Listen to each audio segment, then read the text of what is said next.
25 is ending and the new year is about to begin with cold, stormy weather in much of the country.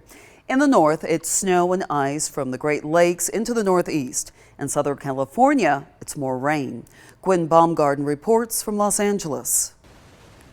A bomb cyclone that began over the weekend in the Midwest has made its way into the Northeast. And so we want to make sure that people can be inside, they can be safe, they can be warm, and they can be taken care of. Nearly 220,000 customers were without power throughout the nation on Monday night, more than a third of them in Michigan. Temperatures dropped in some places by 50 degrees in just 24 hours. In western New York, hurricane-force winds off Lake Erie toppled trees onto homes, and this stolen car left along the shore became covered in ice. Snow was piling up in Buffalo Tuesday morning, as well as in Syracuse.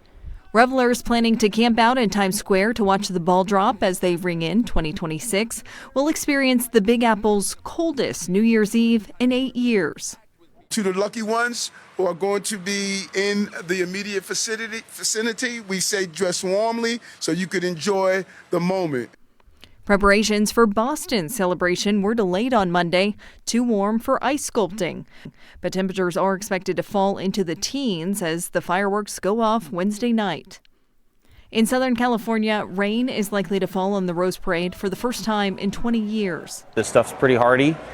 Float builders like William Lofthouse are making last-minute adjustments to keep the flowers safe. All of the very sensitive to water decoration will be covered as best as possible so that when it goes to the parade, it looks its best. The brunt of the rain is expected to be over by kickoff of Thursday's Rose Bowl.